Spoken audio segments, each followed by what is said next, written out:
Born a poor farm boy in Roxbury, New York, Jay Gould clawed his way up to become America's railroad king, warping the gold market, seizing control of more than 10,000 miles of track, and amassing a fortune worth about $2.52 billion today, elevating the Goulds into one of the nation's most powerful and mysterious dynasties. Yet behind the glitter lies a maze of dark secrets, ruthless stock schemes that earned him the label robber baron, labor uprisings crushed in his name, and inheritance feuds that saw his son George J. Gould squander huge swaths of the empire. Sophisticated family trusts and the quiet philanthropy of Steel Magnolia, Helen Gould kept the clan from collapsing outright like the Vanderbilts, preserving a legacy that still sparks debate more than a century later. In this video, we uncover the full story of the Gould family, soaring ambition, hidden scandals, and the tightrope walk between infamy and influence that made them a byword for Gilded Age power. Let me invite you on a journey back to the glitter and grit of the Gilded Age, a time in late 19th century America when fortunes soared overnight. Wealthy industrialists built palatial estates, and social hierarchies danced between admiration and suspicion. Picture the frenetic energy of New York City back then. Newly paved streets lined with opulent mansions, horse-drawn carriages jostling for space, and entrepreneurs descending on Wall Street in hopes of snatching a piece of the country's rapid economic growth.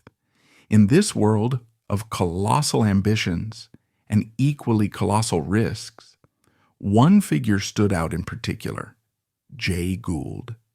Jay Gould was among the so-called robber barons of his day. He was a railroad tycoon, a bold speculator, and a financial strategist whose dealings made him fabulously rich, and at the same time a lightning rod for criticism. While some admired his razor-sharp instincts, many condemned his methods. Born into humble circumstances, Gould amassed what was considered new money as opposed to the old money of the Astors, the Biddles, or the Boston Brahmins. To the American public of that era, new money was not only fresh and unrefined, but it also raised moral questions. How was this fortune really made? Was it built on the exploitation of smaller investors? Did it come from unscrupulous stock manipulations? Gould's empire sprawled across thousands of miles of railroad track, at one point controlling major lines like Union Pacific, Missouri Pacific, and the Denver and Rio Grande. He also branched out into telegraph technology through Western Union and had substantial interests in gold, fields that symbolized the dynamism and raw energy of the post-Civil War American economy. To understand how significant this was, recall that the railroads functioned as the circulatory system of a rapidly expanding nation. Controlling rails meant controlling trade, transport, and the very lifeblood of industry. Western Union, meanwhile, represented the cutting edge of communications. Whoever owned the telegraph lines essentially had the power to transmit information at lightning speed, vital for commerce, politics, and everyday life in an era before radio, telephone, or the internet. But there was a dark side to Gould's exploits. One of the most infamous episodes in American financial history, Black Friday of 1869, was tied directly to him and his associate, James Fisk. In a grand attempt to corner the gold market, Gould and Fisk inadvertently triggered a panic that rippled through the stock exchange, shaking public confidence in Wall Street and fueling the outcry against speculation. Newspapers of the time, including those that have survived in archival form, vividly documented the day's chaos. This scandal cemented Gould's reputation as a robber baron who played high-stakes games without much regard for the broader economic damage that might ensue. Workers and small-scale farmers, seeing their livelihoods jeopardized by soaring prices, responded with outrage. If that wasn't enough, Gould's railroad operations often faced labor unrest, a situation hardly unique to him, but still one that underscored the precarious relations between industrialists and workers in the Gilded Age. Despite these controversies, the Gould family attempted a transformation from that brash image of new money into the more dignified realm of old money. This journey took shape in several key ways. The first was philanthropy. Gould's daughter, Helen, became well known for her charitable endeavors, donating millions of dollars to institutions such as the Red Cross and New York University. According to period news reports, Helen's involvement in philanthropic work mirrored what Andrew Carnegie did by funding libraries and John D. Rockefeller did by establishing foundations. The moral imperative, or at least the social utility of giving away fortunes, had begun to take hold among the wealthy elite. Carnegie famously wrote about the gospel of wealth, urging the affluent to channel their money into the public good, and Helen Gould's donations aligned with that trend. Such generosity served both to do real good in the world, like funding hospitals, libraries, and relief programs, and to soften the family's rough public image. Another significant step in moving from new to old money was the pursuit of marriages that conferred social prestige. In Jay Gould's time, many daughters of American magnates, particularly those flush with fresh fortunes, sought matrimony with European nobility. It was not unusual for families that had made their wealth in steel, railroads, or oil to pay off the debts of an impoverished earl or count in exchange for a gleaming title in the family line. Gould's daughter Anna followed this path, marrying into French nobility, specifically the Count de Castellane. This tactic wasn't just about social climbing. It was about forging family alliances that might anchor one's fortune in the centuries-old traditions of aristocratic Europe. Another later example of such a dynastic marriage was the alliance between Greek shipping magnate Aristotle Onassis and the Kennedy family. Although these unions varied in their longevity and happiness, they served as powerful symbols of how American wealth was intersecting with European aristocracy. The wedding announcements and society pages were more than just personal milestones. They were advertisements of legitimacy, statements that proclaimed, "We have arrived." Business diversification was also part of the Gould family's strategy. Jay Gould had made his name in speculation, highly profitable but also precarious. His son George tried to consolidate railroad holdings, hoping to create a vast, stable system that would echo the approach of other families seeking a firmer foothold. These moves aimed to replace the whiff of gambling with the aura of prudent long-term investments. Across the industrial and financial spheres, families like the Mellons and the Rockefellers diversified into multiple sectors: oil, steel, finance, real estate, effectively hedging their bets against market fluctuations. By spreading risk, they also gained a broader influence, which in turn fostered a sense of permanence and respectability. The Goulds' attempt to do something similar signaled that they weren't content to remain a footnote in the history of stock manipulations.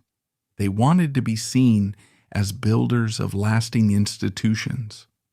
Cultural patronage offered yet another avenue to refurbish the family name. The Goulds' Lyndhurst estate, for example, was a stunning Gothic revival property along the Hudson River. Over time, it amassed a remarkable art collection and served as an architectural marvel, easily comparable to the extravagant homes of other American tycoons, such as William Randolph Hearst's legendary castle in California.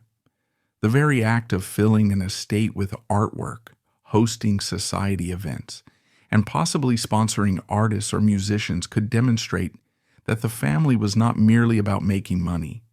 They also aimed to cultivate and preserve beauty. Historically, this mirrored old-world aristocratic traditions, where the patronage of art and music was considered a public duty of nobles and monarchs. In the American context, it was a statement of civic contribution. We offer something aesthetically significant, a legacy that goes beyond the brutal mechanics of business.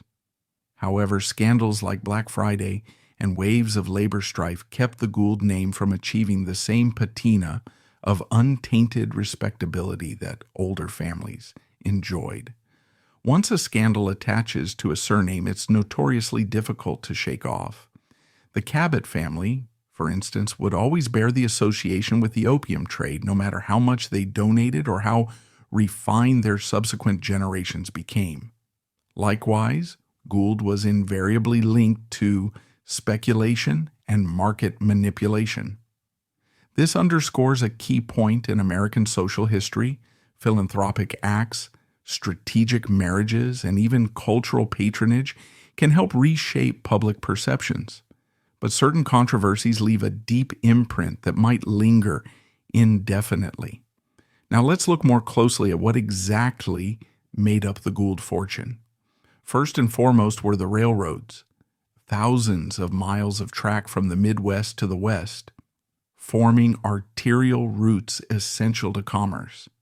At a time when the country was expanding rapidly, controlling these lines meant commanding the flow of goods and people, which guaranteed both enormous profits and outsized public scrutiny.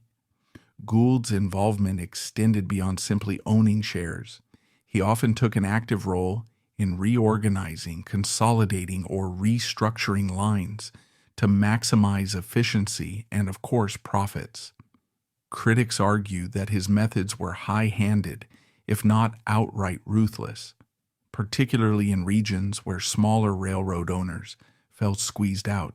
Real estate also contributed substantially to the family's wealth. Lyndhurst, perched over the Hudson River, was not just a place to live, but a symbol of the family's lofty ambitions.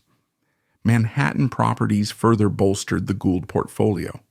In those days, Manhattan real estate was already becoming a prime asset, especially in downtown areas near the financial hub of Wall Street.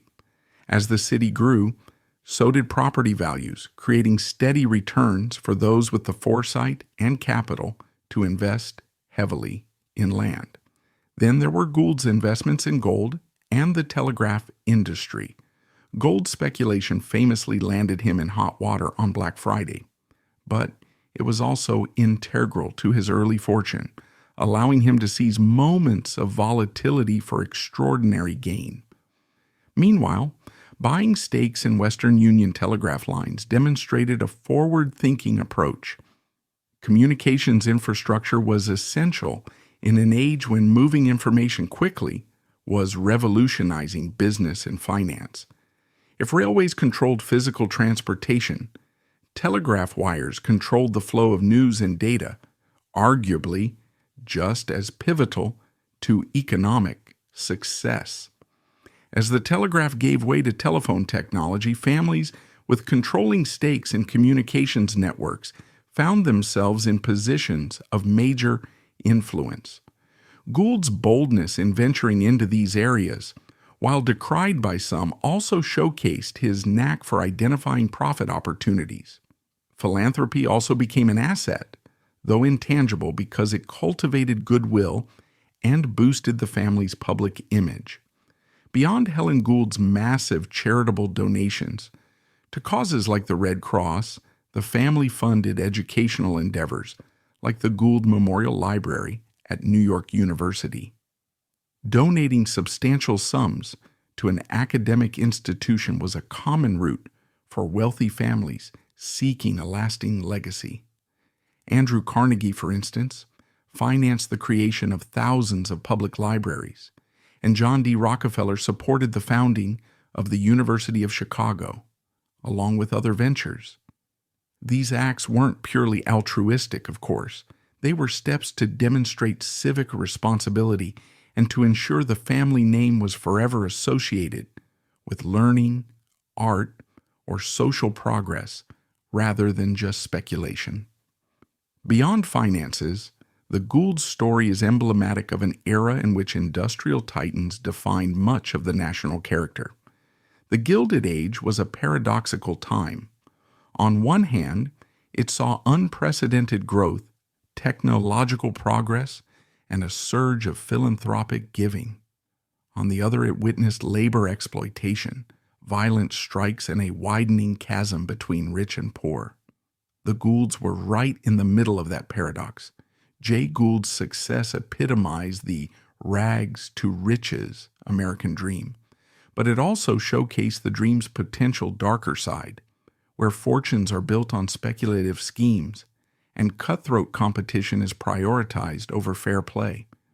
This tension was reflected in how the press and public figures of the era responded to such fortunes. Newspapers loved to sensationalize the great wealth of men like Gould, as well as their lavish houses, flamboyant parties, and rumored conspiracies. Think of how the tabloids today chase after the lifestyles of tech billionaires or celebrities. Similarly, the Gilded Age tabloids, like the New York World or the New York Herald, thrived on stories about the super rich. Meanwhile, social critics, muckrakers, and political reformers began calling attention to workers' conditions, the concentration of wealth, and the possibility of corruption within those towering corporate structures. It's no coincidence that the late 19th century also saw the rise of populist movements and early labor unions, which demanded a fairer slice of the economic pie. As the years passed, the Gould family's narrative kept evolving.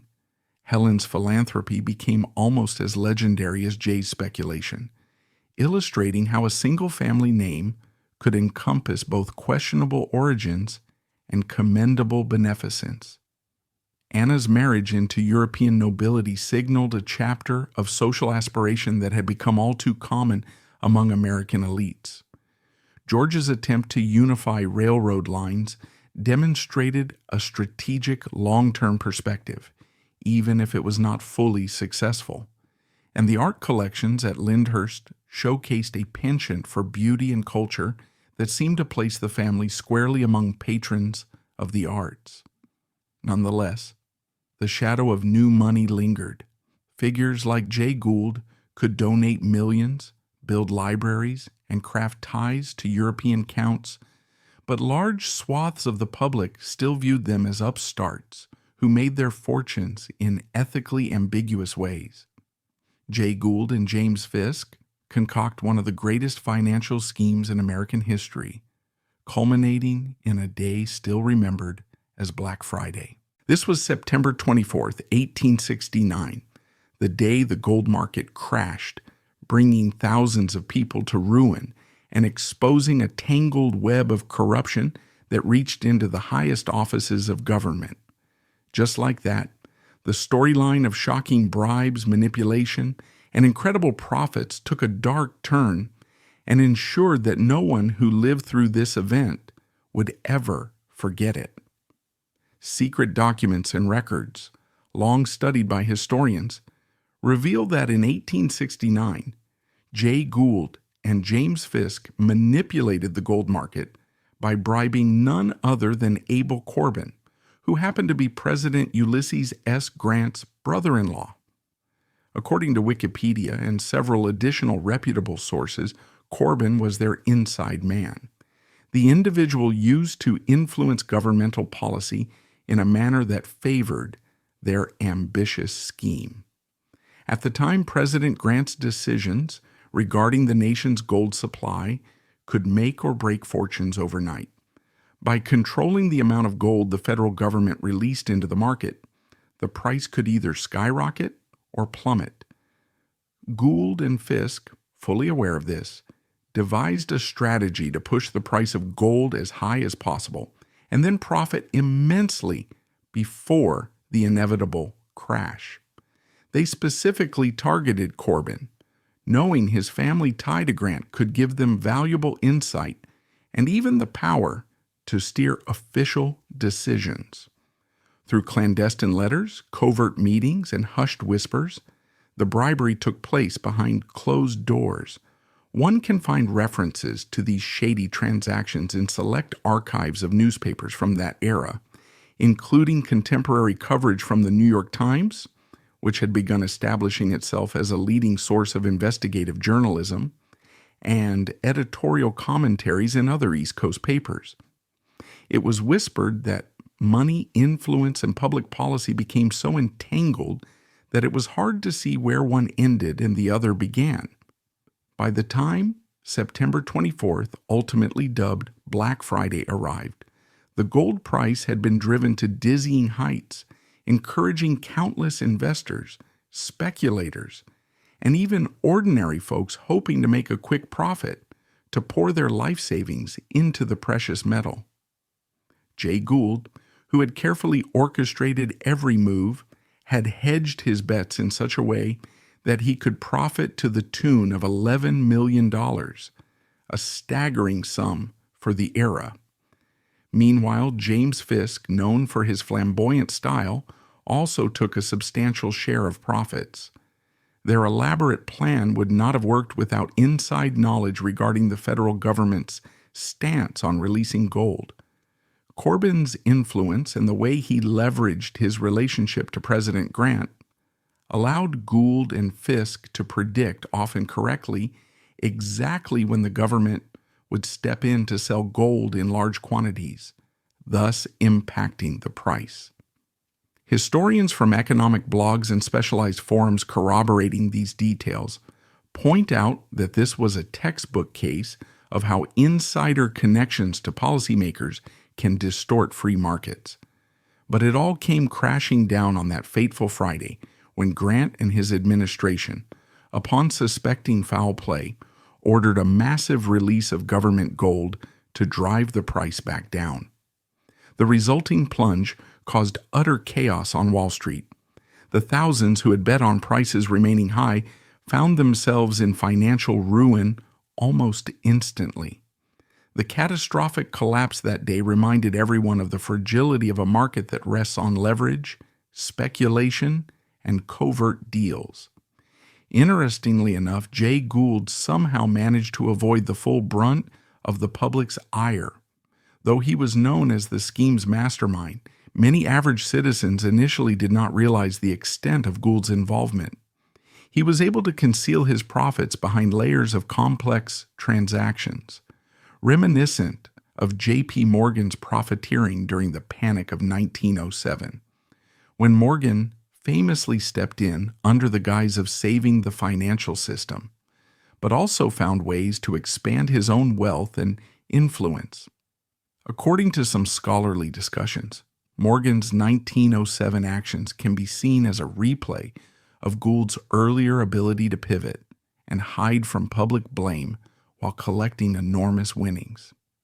In reference to the Black Friday meltdown, The Atlantic published a retrospective piece noting how these events served as cautionary tales, illustrating that market manipulation is as old as free enterprise itself. But let us not gloss over the heartbreak and devastation felt by the masses. Scores of small traders, farmers who had converted their savings into gold, and bankers who had overextended themselves were completely wiped out by the rapid crash. Families lost their homes, businesses shut down, and the newspapers of the day were filled with somber stories of individuals driven to desperation. Some considered it a betrayal by the nation's leaders, believing that if presidential relatives could be bribed, then no part of the system was safe. In diaries and letters preserved in the Library of Congress, one can find personal accounts of anguished investors, describing how they felt tricked by a privileged few. The day earned its ominous title, Black Friday, because it signaled more than a loss of money. It shattered the illusion of a fair, transparent marketplace. And as time went on, revelations about who had truly engineered the fiasco continued to surface. For those interested in investigating the nitty-gritty details of the bribes and letters, historians have suggested taking a deep look into Abel Corbin's personal correspondence.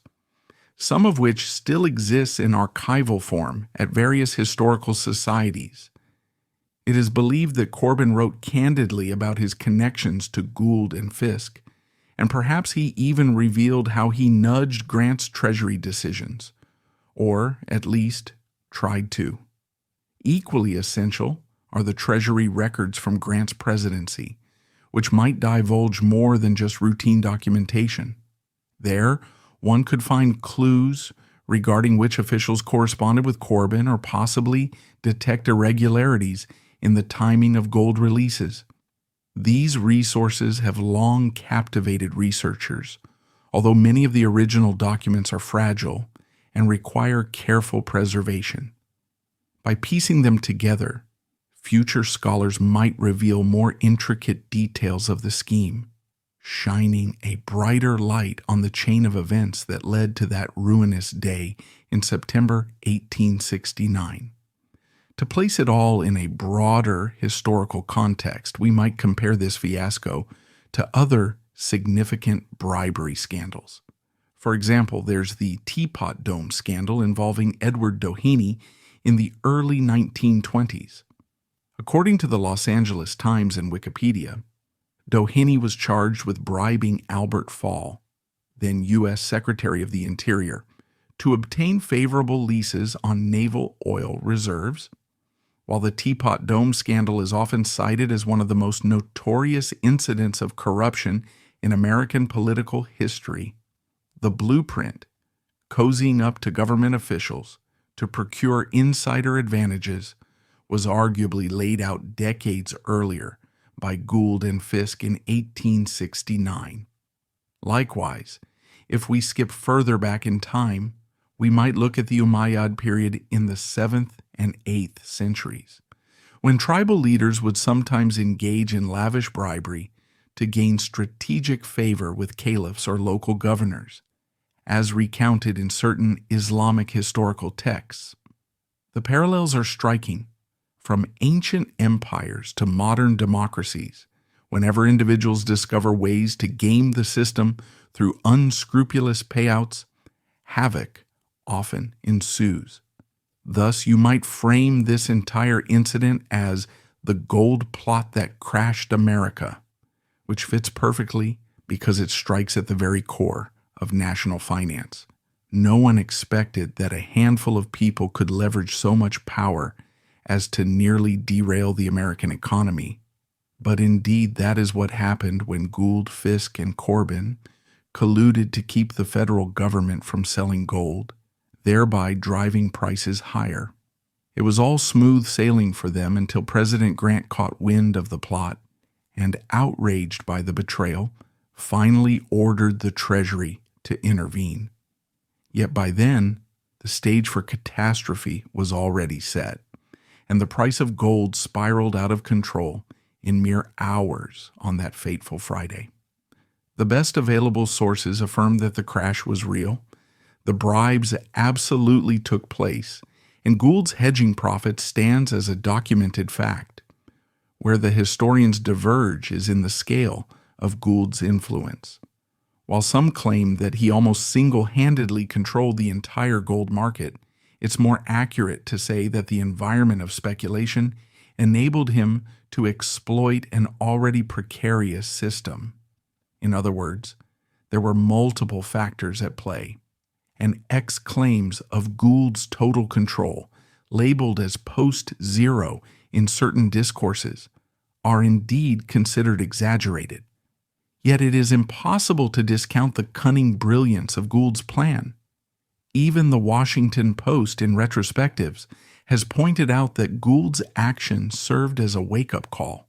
People began to realize how easily a well-connected insider could manipulate the system if there were no robust regulations or oversight. Out of this fiasco, one might say, arose the impetus for stronger federal oversight of the financial markets, although it would be decades before any truly substantial regulatory framework took shape, culminating in reforms introduced after the more famous 1929 crash and the subsequent Great Depression. newspapers, academic journals, and even some popular blogs have since tried to recount the event in easy-to-digest narratives. But the story always returns to that mixture of ambition, greed, and an audacious willingness to cross ethical boundaries. The Black Friday crash of 1869 remains one of the earliest, most dramatic examples of how fortunes can shift in an instant when manipulation meets a vulnerable market. An important feature of this saga is its demonstration of how personal relationships can shape economic realities. Abel Corbin was not just some random official within Grant's circle. He was a family connection. In those days, nepotism and the muddy waters of personal ties influencing political decisions were not as systematically policed or condemned as they might be today. Through Corbin, Gould and Fisk had a direct line to the pulse of the presidency.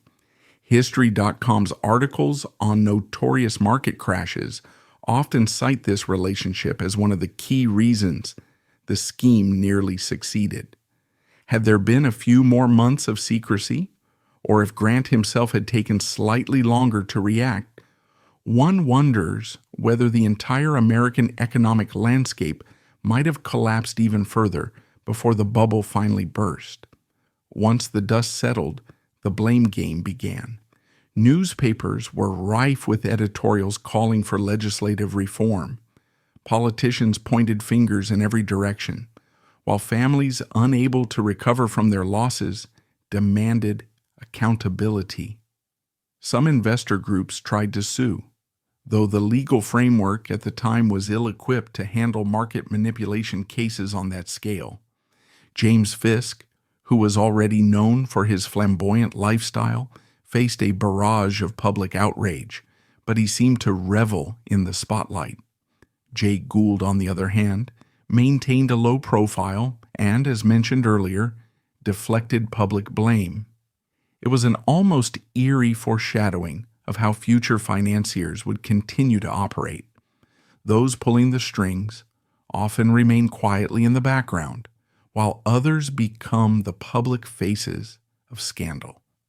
In the wake of these events, scholars have repeatedly returned to the question of moral responsibility and the role of government oversight.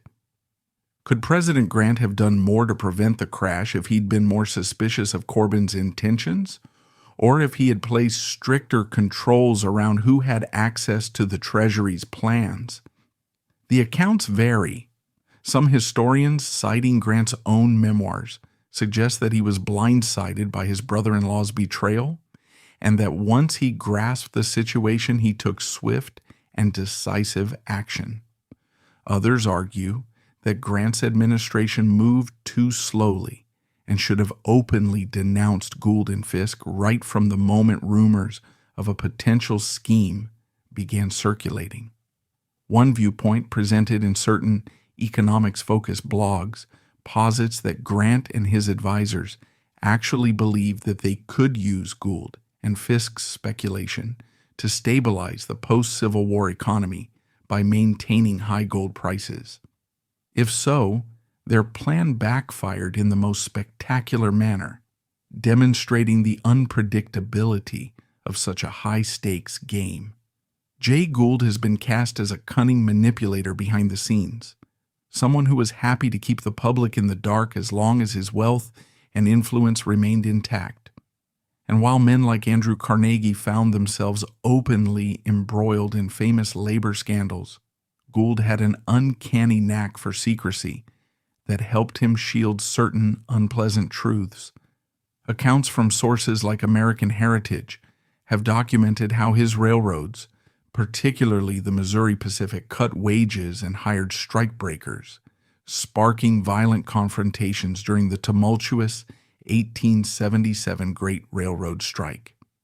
Yet, the suggestion that he went so far as to suppress evidence of worker deaths, thereby hiding grim realities from shareholders and the public, points to a layer of obscurity that even today isn't fully lifted. The 1877 Great Railroad Strike as chronicled by numerous historians and covered in period newspapers such as the New York Times, the Chicago Daily Tribune, and local papers across Pennsylvania and West Virginia, was a monumental clash between labor and capital that spread through several states like a wildfire. It began when railroad companies, facing financial difficulties in the aftermath of the Panic of 1873, slashed worker wages. That cut was the final straw for rail employees who were already scraping by. Protests erupted in Martinsburg, West Virginia, where workers physically blocked trains from running. Before long, discontent radiated outward to cities like Pittsburgh, Philadelphia, Baltimore, and Chicago. These strikes rapidly escalated into violent encounters, sometimes leaving behind charred rail yards and battered city streets. While Andrew Carnegie's name is more famously linked to the later 1892 Homestead strike, Jay Gould was very much at the center of the 1877 upheaval. His railroads, Missouri Pacific among them, took some of the most drastic steps to undercut striking workers, first by offering minimal dialogue and then by hiring armed strikebreakers, men who were frequently referred to as scabs by the desperate railway employees they replaced. This triggered a surge of hostility that occasionally led to pitched battles. According to American Heritage and various academic examinations of the Great Railroad Strike, these clashes often erupted into citywide chaos. Federal troops and state militias were called in to quell the disruptions, resulting in a large number of injuries and a significant death toll. But while cities like Pittsburgh saw well-documented episodes of conflict, there are newspapers and archives that detail how militia fired into crowds. Some accounts suggest that in 1850, places where Jay Gould wielded powerful influence, the reporting of casualties and the details of worker injuries or deaths might have been muted, incomplete, or conveniently downplayed.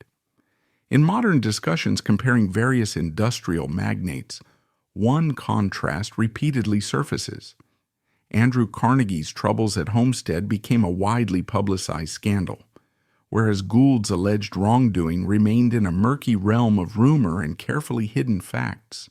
Newspaper editorials at the time might savage Carnegie for employing the Pinkerton Agency or lambaste Rockefeller for the brutal events that later became known as the Ludlow Massacre, though that tragedy was specifically tied to Rockefeller's mining interests in Colorado in 1914. But Gould's reputed concealments are whispered rather than shouted. Some historians note that Gould was notorious for orchestrating clandestine operations. For instance, when he was involved in the 1869 gold market manipulation, the infamous Black Friday scandal, he demonstrated an ability to handle complex behind-the-scenes machinations and come out wealthier, if not unscathed. Yet what set Gould apart, based on various labor union records and strike reports from the 1870s, was his willingness to shape the narrative around any crisis that might dent investor confidence. Even mild rumors of mounting unrest could send stock prices tumbling, so corporate leaders had to maintain a facade of control. And in an environment where press coverage was neither as widespread nor as thoroughly scrutinized as it would be in later decades, strategic manipulations of news coverage were more feasible. Newspapers, of course, pursued sensational stories. But if a tycoon or his associates exerted enough economic and political influence over local and regional journalism, certain inconvenient details might be deliberately obscured or toned down. Historians continue to debate to what extent Gould's railroads might have suppressed or even outright destroyed evidence about workplace fatalities. We know that accidents on rail lines were tragically common. Many of these were never fully recorded or investigated because the men killed or injured were often poor laborers whose names rarely made it into the official files. Some contemporary blogs that focus on lost labor histories have speculated that Gould's motivation for keeping fatal incidents off the record was not limited to protecting stock values. He may also have wanted to avoid paying any form of compensation to the families of deceased workers. While the precise extent of these alleged cover-ups remains a subject of heated debate, the consensus among many labor historians is that such practices were plausible, especially given the era's generally lax enforcement of worker safety regulations, the absence of strong occupational standards, and Gould's own reputation for unscrupulous business dealings. Comparisons often arise between Gould and other magnates who faced accusations of covering up or downplaying catastrophes. Take the example of John D. Rockefeller and the 1914 Ludlow Massacre, which was a devastating confrontation between Colorado National Guard troops, acting in part on behalf of Rockefeller's Colorado Fuel and Iron Company, and striking miners. The tragedy at Ludlow left women and children dead, turning it into a national scandal widely condemned in newspapers across the country. This event, as documented by historians like Howard Zinn and as detailed in archival footage and eyewitness accounts, was a stark example of how far corporate interests might push governmental or private forces to suppress labor actions. DuPont's concealment of health hazards associated with PFOA, used in Teflon manufacturing in the 20th and 21st centuries, is another instance of corporate secrecy, albeit in a very different context. Those revelations, covered by major newspapers like the New York Times and explored in investigative reports, show how large firms sometimes prioritize profit over the health of workers and the environment. Though the technology and the times are different, the underlying pattern, a corporation cloaking damaging facts to protect its brand and bottom line, is reminiscent of the tactics that Gould was accused of deploying. In Gould's case, there is a long-standing narrative that goes something like this. If the public had truly understood the toll that wage cuts and brutal strike-breaking took on his rail lines, the resulting outrage might have rivaled that which befell Andrew Carnegie during the Homestead strike in 1892, or even the negative press John D. Rockefeller received for Ludlow. Unlike Carnegie, who confronted open hostility in the press when steelworkers and armed Pinkertons battled along the Monongahela River, Gould managed to steer clear of a scandal with equal media saturation. He was, by many accounts, a puppet master, pulling invisible strings rather than a figure whose face and name were put on every front page. Sources from Union archives indicate that attempts to investigate suspicious deaths on Gould's railroad lines often hit bureaucratic walls, with local authorities shrugging off inquiries or insisting there was insufficient evidence to prove corporate culpability. Meanwhile, internal railroad documents, where they still exist, sometimes show suspicious gaps or sudden changes in how incidents were recorded. Anna Gould, the daughter of Jay Gould, whose legacy in American business was as towering as it was notorious. For those who've heard of Jay Gould's scandalous reputation, especially the darker whispers around his railroad empire and alleged cover-ups of labor abuses, the mere mention of the Gould name sets tongues wagging. Yet in Paris, Anna isn't facing the storms of labor strikes and rumored corporate secrets. Instead, she finds herself at the heart of a scandal that revolves around French nobility, a wasteful husband, and the most talked-about divorce of 1906. To get a sense of how deeply this story shook high society, let's recall that Jay Gould, Anna's father, had forged a titan's fortune through the Missouri Pacific Railroad and other ventures that soared, and sometimes crashed, in the chaotic financial environment of the late 19th century. He had already been labeled a robber baron, tangled with fierce labor disputes, and been accused, as some accounts suggest, of stealthily minimizing worker fatalities during strikes to keep stock prices healthy. So by the time Anna Gould reached marriageable age, the family's name had become synonymous with immense wealth shadowed by controversy. Perhaps hoping to escape the gloomy cloud of her father's rumored misdeeds, and also intrigued by the glamour of European aristocracy, Anna ventured into French high society. She married a glittering nobleman, Count Bonny de Castellane. Their wedding in 1895 was a spectacle that made the front pages of papers like the New York Times back in the United States and was breathlessly reported by society columns in Europe. After all, it was not every day that a fabulously wealthy American heiress joined hands with a French aristocrat whose lineage stretched back centuries.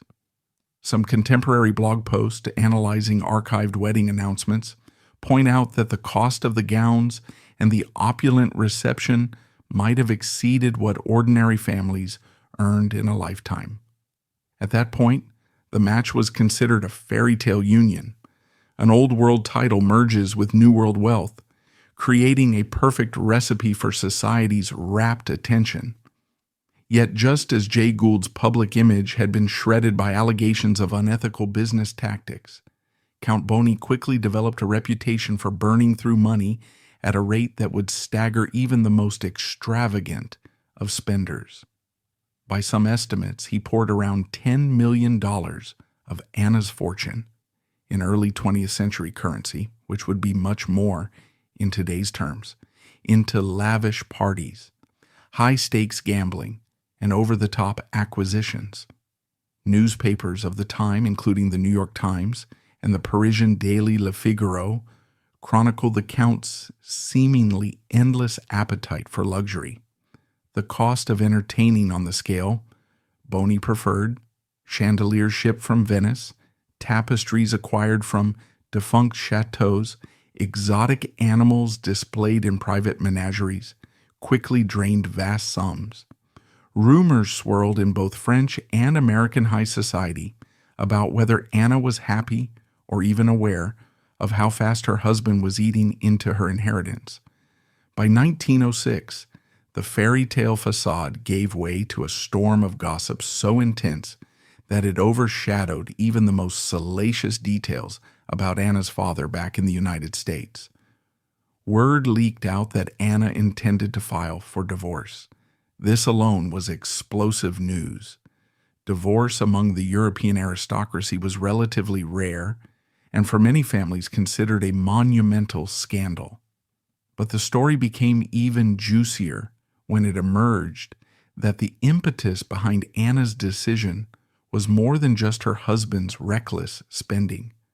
Reports circulated that Anna had taken a secret lover, a man known in the society papers as Prince de Sagan, also often referred to as the Prince de Sagan. If the Count's wild spending had turned heads, the possibility of Anna's extramarital affair lit up the French gossip mill like the flash of paparazzi cameras at a modern celebrity wedding. People from all strata of society, especially those reading the popular tabloids of the era, devoured every detail they could find. The situation was reminiscent of later, more notorious affairs, like President Theodore Roosevelt's rumored liaison with his alleged mistress, Mercer, or the swirl of rumors around William Randolph Hearst's private life.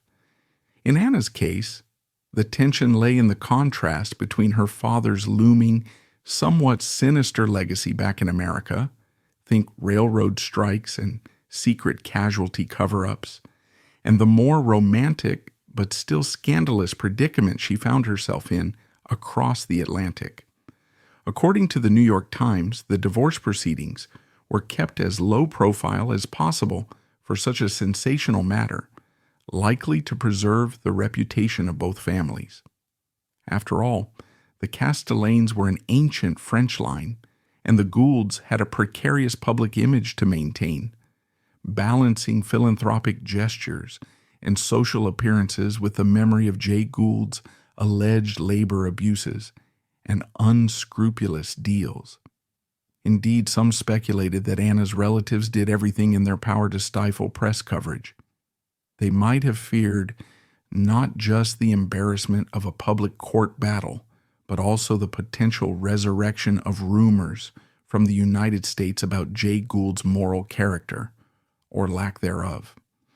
If newspapers like the Chicago Daily Tribune or local European tabloids had chosen to meld these two narratives, the exploitative robber baron father and the scandal-ridden socialite daughter, the family name could have been tarnished beyond repair. Yet even hush money and carefully placed social connections can only do so much to quiet a scandal of this magnitude. The French courts had to handle Anna's divorce petition, and that process generated an official record. Several modern historians, drawing on digitized archives of French legal documents and references from the Bibliothèque Nationale de France, have poked around to see if more light can be shed on the affair.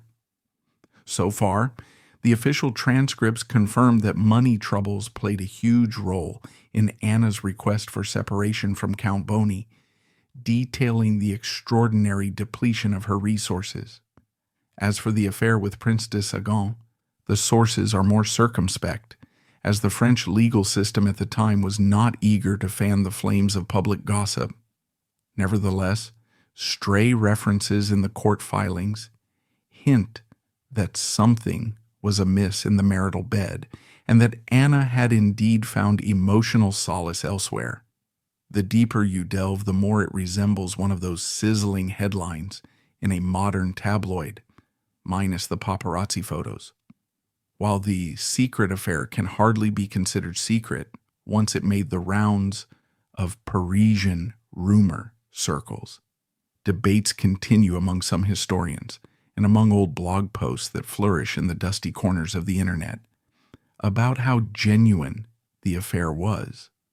Was it an act of true love that pushed Anna to break away from a ruinous marriage, or a mere fling that the Count exploited to paint himself as a victim? In the same way, Jay Gould's rumored labor cover-ups remain plausible, yet not exhaustively proven. Anna's affair is documented, but not in a perfectly linear, ironclad record. That hasn't stopped sensational claims from popping up, especially on social media platforms like X, formerly Twitter, where conspiracy theories sometimes run wild. According to the more breathless variety of such posts, Anna's relationship with Prince de Sagan was orchestrated by shadowy forces in the French aristocracy or by secret intelligence agencies. Of course, as with the claims that Jay Gould orchestrated mass murders, these theories lack credible evidence and are widely dismissed by serious historians. But back to the real world, where the controversies are more than enough without spinning outlandish conspiracies. Anna's divorce in 1906 was ultimately finalized to the relief of many in her circle, if not Count Boney himself, who found his lavish lifestyle abruptly cut off. The settlement hammered out in the French courts reportedly gave Anna control over her finances again, though some of that fortune had already vanished into the Count's extravagances. The outcome was hardly surprising to those who had been following the case in the press. Numerous society pages speculated that Anna would move on to marry Prince de Sagan, which in fact she did not long afterward, further fueling the perception that the rumors of an affair all along had been credible. If you've read about Jay Gould's unscrupulous approach to capitalism, with all the cunning manipulations of markets and the hush-hush handling of labor violence, you might wonder how Anna's personal drama connects to the broader Gould narrative. From one perspective, it's a testament to how that family's story branched off into different forms of scandal.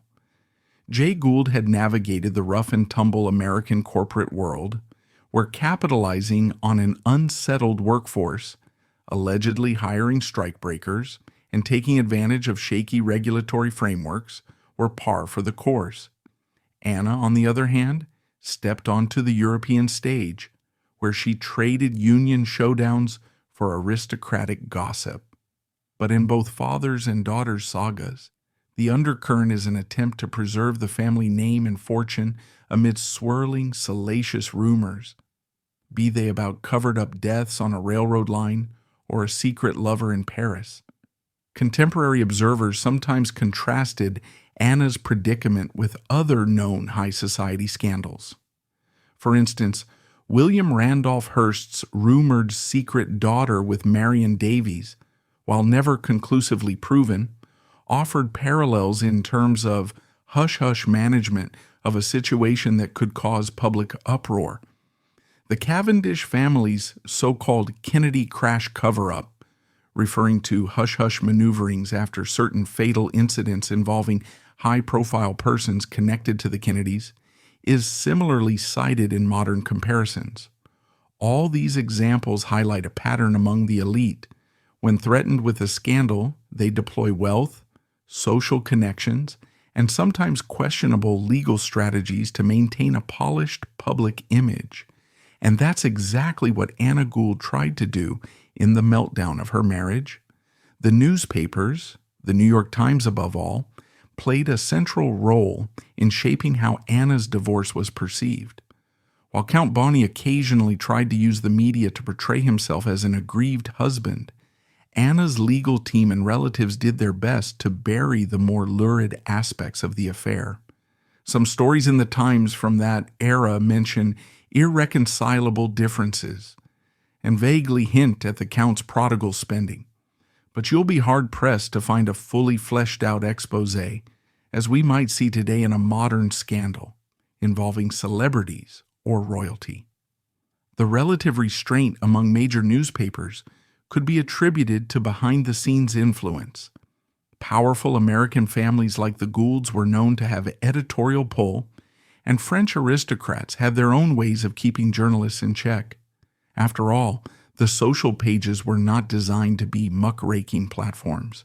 They thrived on fluffy pieces about who wore what to which ball, not lengthy explorations of infidelity or financial ruin. At the same time, certain lesser-known publications in France had a field day with the story.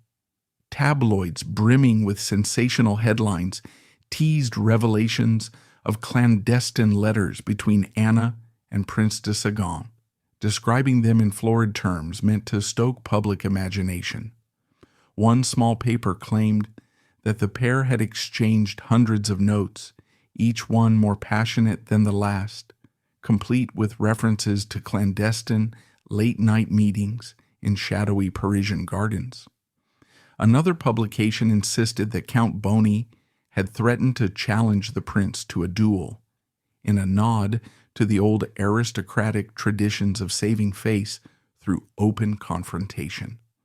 Whether such a duel challenge actually happened or was mere rumor remains uncertain, but it fueled the sort of gossip that sells papers and helps historians realize just how intense the social fervor was. If we step back and take the broader view, the parallels between Anna Gould's ordeal and the labor controversies linked to her father are intriguing. In both cases, secrecy was paramount. Jay Gould was rumored to have suppressed or minimized adverse information, particularly about the casualties among his railroad workers, to keep his financial empire stable and his reputation, relatively, intact. Anna, meanwhile, tried to keep a lid on the salacious details of her husband's wasteful ways and her own alleged affair, presumably to preserve both the family fortune and her personal dignity. In each scenario, the press played a pivotal role. With the father, it was the coverage of strikes and accusations of wrongdoing in American Heritage or local newspapers that kept the rumor mill churning. With the daughter, it was society columns in the New York Times and Parisian tabloids that shaped public perception. Imagine stepping onto a grand railway platform in the early 1900s. A bustling scene of steam pouring from locomotive funnels, porters lugging trunks, and passengers hurrying to board. The tracks stretch on like endless ribbons of opportunity, proclaiming the might and promise of America's industrial age. At the helm of some of these lines stand George J. Gould, eldest son of Jay Gould, who was once among the most feared and powerful of the so-called robber barons. In the wake of his father's death, George J. Gould inherited not only the family's considerable fortune, but also the labyrinthine responsibilities of managing a vast railroad empire. Where his father was notorious for cunning, George would soon find himself dogged by whispers that he had neither the acumen nor the ruthlessness to maintain the dynasty. By 1918, he had lost control of major lines like Union Pacific and Missouri Pacific, an astonishing decline that seemed to echo through the same stations that once bustled with the unstoppable energy of the Gould name. Digging into George's story is an exercise in understanding how quickly fortunes can shift in America's frenetic world of railroads, banking, and speculation.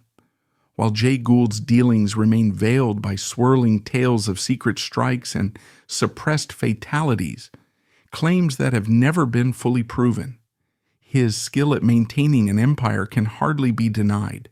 He juggled corporations, pivoted between expansions, and used influence to mask his tracks whenever scandal threatened the bottom line.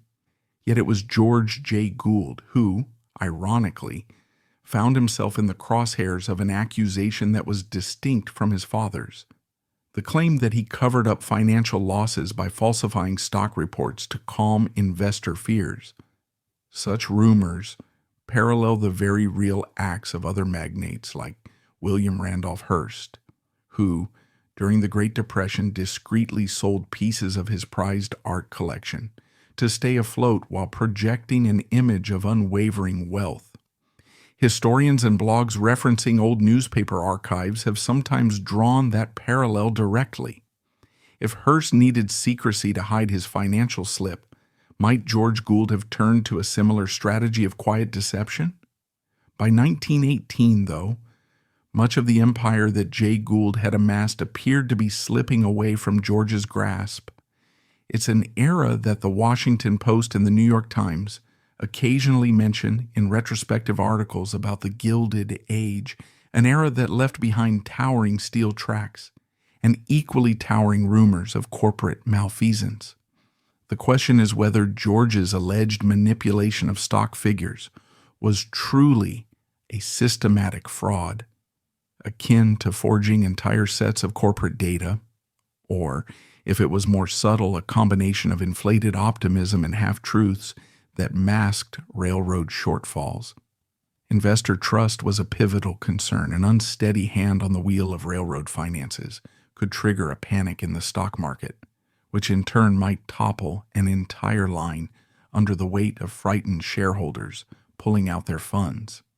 One can almost imagine the frantic boardroom discussions as accountants, corporate lawyers, and George Gould himself grappled with a balance sheet that might not align with the triumphant face they needed to show the world. In reviewing the big picture, we see a consistent Gould family theme: secrecy and image management. Jay Gould, the patriarch, was rumored to have suppressed details about laborer deaths, a claim that might never be conclusively proven, but still resonates with the aura of cunning that surrounded him. Anna Gould, Jay's daughter, tried to hush up the humiliating details of her 1906 divorce from Count Bonny de Castellane in Paris, presumably to protect the family reputation across both continents.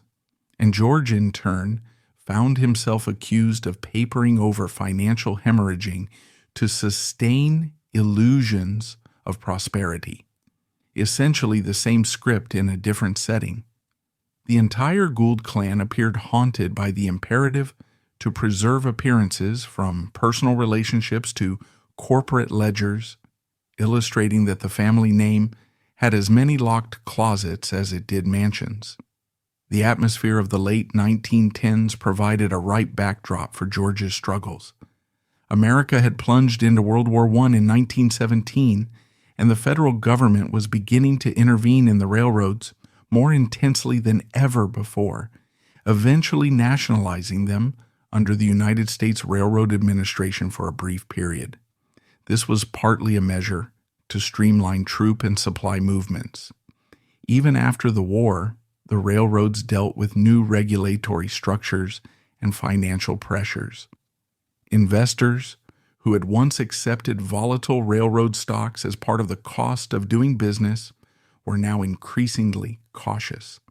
And as scholars of the era note in their analyses, some published in historical journals or digitized by the Library of Congress, Union Pacific and Missouri Pacific faced particularly complex challenges: older track networks, heavy capital costs for modernization, and a shifting economic climate that favored consolidation or new forms of transport, like automobiles and trucks, gaining their first footholds on American roads. George accordingly found himself in a high-stakes game.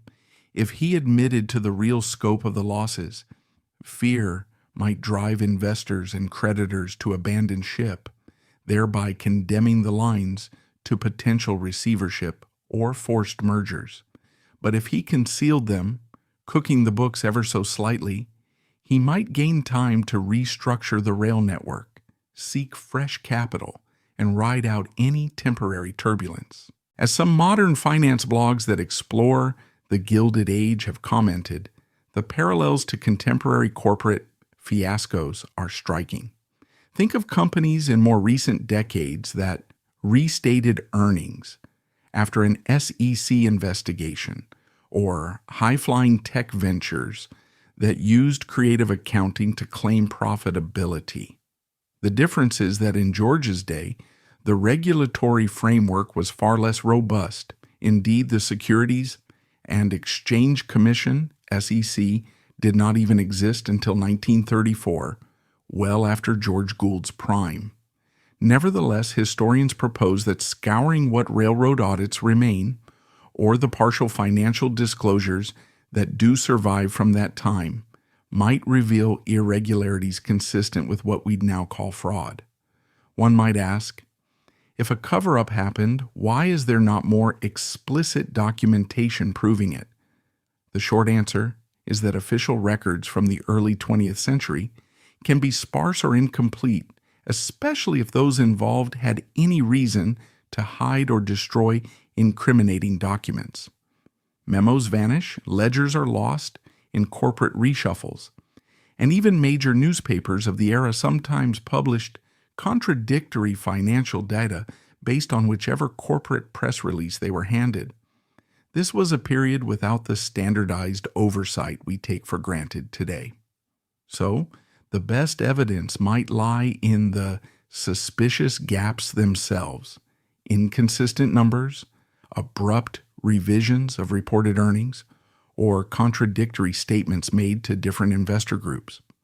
Some amateur historians who've combed old railroad archives or genealogical libraries say they've found red flags. For instance, a certain month's earnings look robust in a Missouri Pacific circular sent to shareholders, but a separate internal record references major shortfalls in cargo revenue.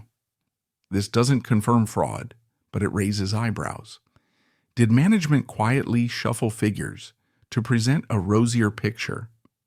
We do know from credible sources that George J. Gould's hold on Union Pacific and Missouri Pacific slipped definitively by 1918, culminating in significant power shifts in both lines. The details paint a portrait of a man forced to relinquish controlling stakes or board positions to other magnates or banks. In the same sense that Vanderbilt's heirs sometimes parted with assets to stay afloat, like how Cornelius Vanderbilt II sold off lesser properties or consolidated lines, George's reaction might have been reminiscent of his father's cunning, only less successful in execution. Meanwhile, modern commentators sometimes compare it all to Andrew Mellon's rumored involvement in cryptocurrency speculation a century later.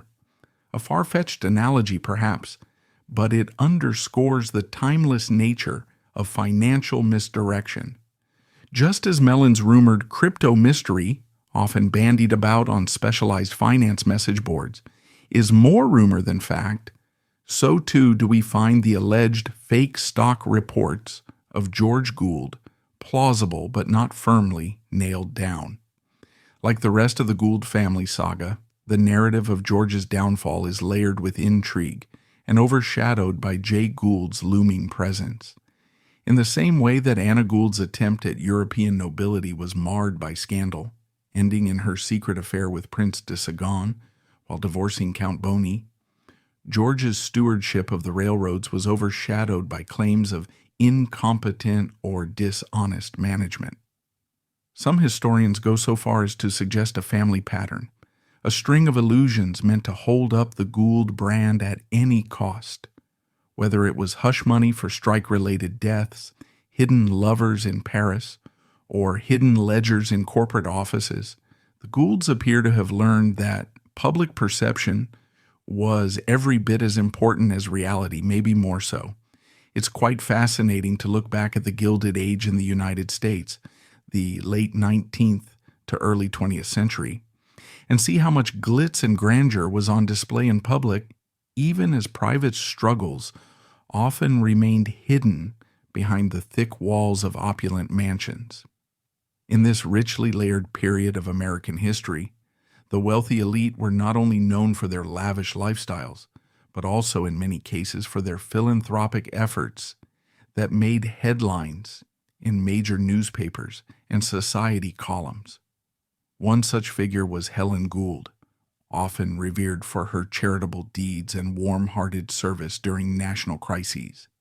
According to various historical sources, including an intriguing reference in American Heritage, there is speculation that Helen's glowing public image may have concealed a painful personal battle with depression and anxiety, potentially linked to her family's pressures and expectations. While definitive proof remains elusive, references to the secrecy surrounding possible sanatorium visits, paralleling other high-profile concealments of the age, such as Eleanor Roosevelt's rumored relationship with Lorena Hickok, paint a portrait of a woman whose saintly demeanor might have masked inner turmoil. Before we delve deeper into Helen's possible struggles, it helps to set the stage with some background on the Gould family itself. Jay Gould, Helen's father, was a railroad magnate whose name frequently graced the front pages of newspapers for both financial triumphs and controversies. He became a classic figure in the pantheon of so-called robber barons, wielding extraordinary influence that could shift markets almost overnight. This high-stakes business environment meant that the Goulds carried both wealth and notoriety in equal measure. Helen, born Helen Miller Gould, inherited not just her father's vast fortune, but also a powerful family name that came with immense public scrutiny. Historians from outlets such as the New York Times have often documented the philanthropic works undertaken by Helen, praising her generosity as she stepped into the public eye, donating money and time to causes like the Red Cross, hospitals, schools, and various charitable initiatives tied to wartime relief. During the Spanish-American War, for instance, Helen gained considerable renown by providing financial support to the U.S. government. She allegedly donated large sums to help care for soldiers and even funded specific supplies. Contemporary news clippings, some of which can be found in digitized newspaper archives online, describe her as an angel of mercy who used her inheritance to build a noble legacy of service. She likewise contributed to relief efforts during other crises, including natural disasters, earning heartfelt thanks from officials and the general public. This publicly lauded generosity created a striking image, a wealthy daughter of a powerful industrialist, devoting herself to the betterment of society. Yet even as she's shown in the philanthropic spotlight, Helen's personal papers, if one could gain access to them, might reveal a more complicated emotional journey. A mention in American Heritage magazine suggests that Helen battled depression and anxiety, conditions possibly exacerbated by relentless family pressure. Imagine what it would have been like to be a young woman in the shadow of the Gould Empire, the expectation to manage vast sums responsibly, to uphold a shining moral example for her siblings and the broader public, and to consistently display a measured composure. In that era, mental health challenges were poorly understood and carried a stigma that could tarnish reputations. Particularly in upper-class circles, the idea of receiving treatment for nervous disorders or severe anxiety was anathema to the carefully cultivated images these families projected. Some accounts, though unverified, suggest that Helen might have taken refuge in private sanatoriums or rest homes to receive care for her mental health. A typical practice in the late 1800s and early 1900s involved well-to-do families sending any member suffering emotional distress or physical maladies to such facilities under the guise of a rest cure. Often, the official explanation might be that Miss So-and-so was traveling for health reasons or taking a European holiday. For prominent figures like Helen, whose philanthropic persona was well publicized, secrecy would have been paramount. If the press had caught even a whiff of possible institutionalization or mental health challenges, the resulting gossip could have overshadowed her philanthropic legacy. Observers today draw parallels to Eleanor Roosevelt and her rumored intimate friendship with Lorena Hickok, which was delicately withheld from the public view. While the subject matter differs, both scenarios highlight the necessity of maintaining a flawless public image at all costs during an era when scandal could quickly become front-page news. According to the suggestion in American Heritage and some genealogical bloggers who have explored the Gould family history, these discreet treatments might have been orchestrated by close confidants. Private doctors and discreet clinics would be handsomely compensated to keep quiet, ensuring that no scandalous tidbits leaked into mainstream media. One can easily imagine a local paper carrying a small mention, Miss Gould to depart for quiet retreat, and leaving the matter at that. Modern mental health advocates may see this practice as tragic, knowing that open discussion, professional treatment, and social support are crucial. But in Helen's time, families with a reputation to uphold were not about to risk the fallout of public exposure. Historians looking to confirm Helen's private struggles recommend combing through her personal documents, letters, diaries, and other writings, as well as records from organizations like the Red Cross, with which she was deeply involved. Sometimes, the minutes of board meetings or official correspondence might hint at absences or ill health that required her to take a step back from public duties. If these references exist, they might align with time periods when, from the outside, it appeared that Helen was simply traveling for leisure. We cannot say for certain until more evidence surfaces. Nonetheless, the mere suggestion of her needing repeated breaks for nervous exhaustion is enough to intrigue historians and mental health researchers alike. A key part of the speculation involves the parallel with figures like Paul Mellon, a noted philanthropist of a later generation who quietly sought psychiatric help for his emotional concerns. Biographies of Mellon mention how he struggled privately, though public knowledge of those struggles was minimal until well after his death. Similarly, Carrie Doheny, associated with the famed Doheny oil fortunes, is said to have concealed her worsening glaucoma because it might reflect poorly on her capacity to engage in high-profile social duties. Both examples illustrate how wealthy families historically practiced rigorous image control, using their considerable resources to ensure that personal infirmities remained in the shadows. For Helen Gould, if she indeed faced the dual challenges of depression and anxiety, her family's wealth and influence would have provided the means to shield her from the merciless gossip columns. This environment of secrecy is consistent with the broader pattern of the Gilded Age, wherein unsavory or uncomfortable truths were often locked away to preserve the veneer of prosperity and moral righteousness. Whether her philanthropic impulse was shaped in part by her mental health struggles is an open question. Some psychologists argue that altruism can serve as a coping mechanism, providing a sense of purpose and social connection that eases personal distress. Perhaps Helen's drive to help soldiers, orphans, and disaster victims was not purely altruistic, but also a channel through which she found meaning and solace. If indeed her anxieties loomed large in private moments, focusing on the plight of the less fortunate could have given her temporary relief and validation. Alternatively, we cannot discount that genuine empathy might have been the main motivator. A childhood shadowed by her father's cutthroat reputation might have sparked a moral imperative in her to use the Gould wealth for good, effectively counterbalancing the negative press that sometimes surrounded Jay Gould's financial dealings.